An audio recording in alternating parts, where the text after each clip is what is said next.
Hey everybody, it is Sydney Gamer here as part of Needs More Cowbell, because, yay, John did a Bravely Default video, and I challenged his Bravely Default video by doing my Bravely Default video. Now, excuse me while I go get the case, because I have some air of professionalism, which is totally professional in the fact that I'm walking away. Let me find the case. Case, where you go? Case, now is not the time to disappear. I love being Wait a minute, is that it? No, it's Animal Crossing New Leaf. Bravely Default, where'd you go? Bravely, there it is. I found it. Game case with horrible quality. Yeah. So this is Bravely Default. It's a really good game. Maybe not my favorite game of all time, but favorite turn-based RPG of all time so far. Mainly because it's a great game in almost everything, but there's two things that really bring it down in my opinion. Those two things are the second half of the story and the difficulty. Now, first I'll just difficulty, because difficulty can be a good thing. I mean, difficulty, yeah, I'm gonna close my door. I am so professional right now. All my professionalism is just so great. Anyway, the point was that the game is extremely difficult. You can play on easy mode, but it's dumb. But playing on normal mode, I'm at halfway through chapter 4 right now, and I am level 56. And the game's still hard. And the level cap is 99.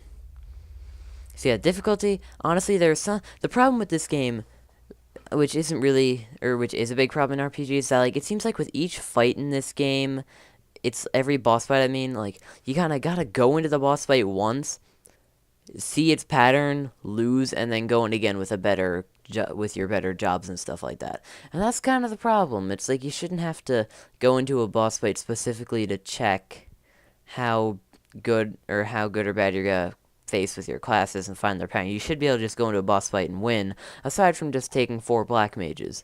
Also, as John said very briefly, some classes become far outclassed. Like the knight is completely useless when you have a Templar. The monk becomes useless as you go through the game. The white mage is completely outclassed by the salve maker and spirit master.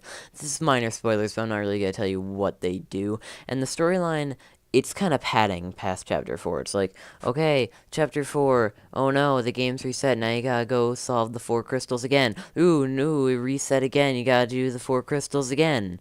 It's like it was just unnecessary padding. But, in other news, the game looks gorgeous for a 3DS game. It has great hand-drawn environments. There was a whole bunch of work put into the presentation with the textures, 3D.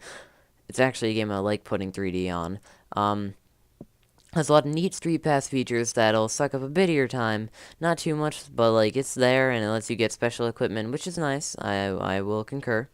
The battle system is great for a turn-based RPG. The way it works is, like the title, Bravely Default. You can brave, default, brave default, where you have your basic turn where, like, each character can do one command, and then that'll take away a battle point or something like that. And if you use the battle point, you'll be able to attack the next turn.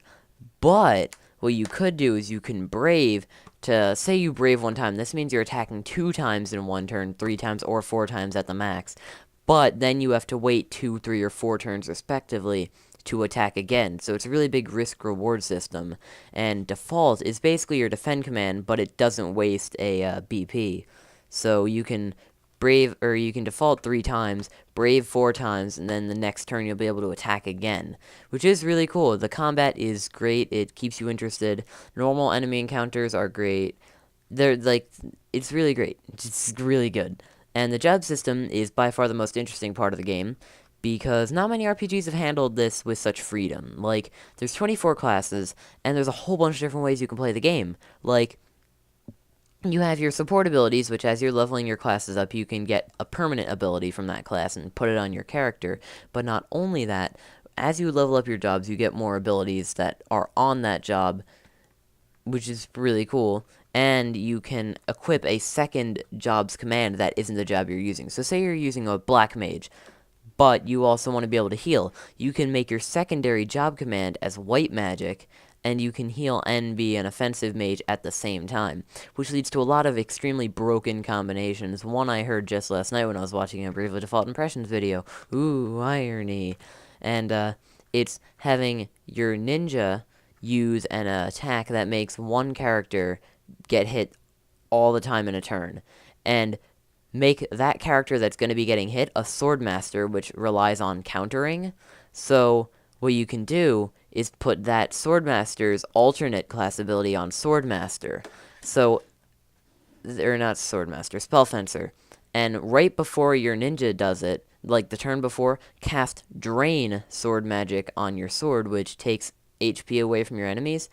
Use the ninja to make all the enemies in the turn attack your Swordmaster. So then every single time the Swordmaster gets hit, he'll counter, hit the enemy, and get that health back. Which is really, that's only one of the really broken ones I know. I know you can break the game in a whole bunch of other ways, but like, the class system is great because it gives such freedom in what you want to do.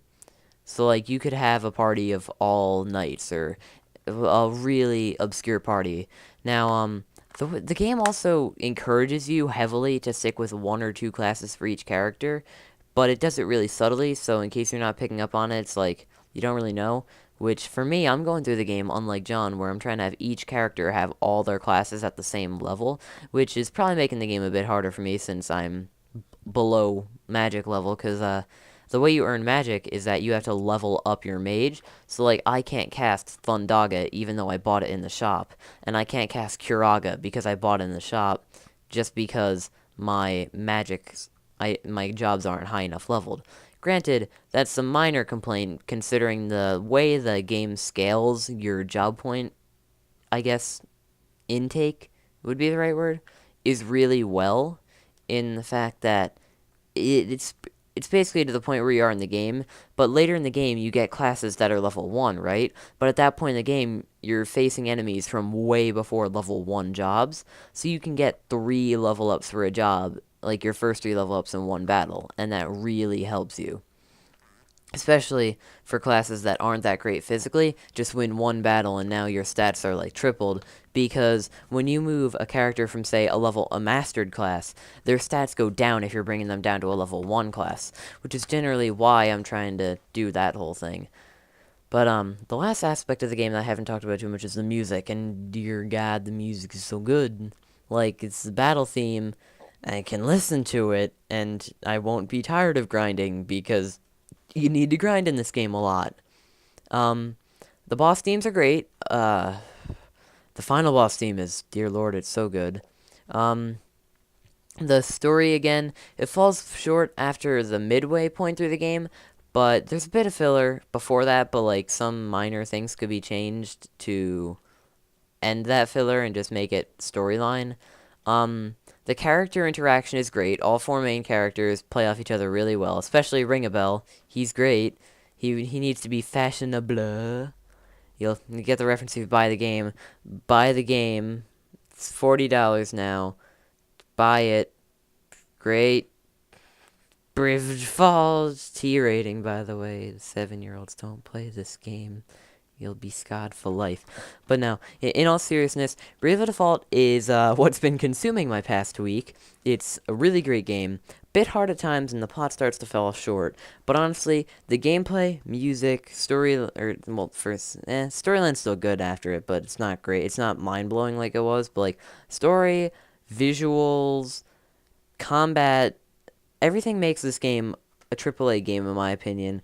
A lot of people brag on it for just being a turn-based RPG, but that's where Bravely Default comes in. The commands make the battle system really interesting. So, I mean, honestly, it's a great game. I mean, I have a whole bunch of Christmas stuff that I haven't played yet, mainly because Christmas came late for financial reasons. I won't get into it. But, like, I have 3 Assassin's Creed games back there that I haven't even touched yet. A whole bunch of other games in that bookshelf. And yet, I got this. Haven't played anything else. Except very minorly 13.3, but that game is, ugh. I'll do a review on that at some point. Probably a week later after I beat this game. So, I mean, yeah, as a whole, I would give this game a 9.5 out of 10, mainly because the story starts to drop and the difficulty is really hard. But then again, the difficulty you can change if you want to, and theoretically you can increase and lower the ability, like the frequency at which you encounter battles to your liking.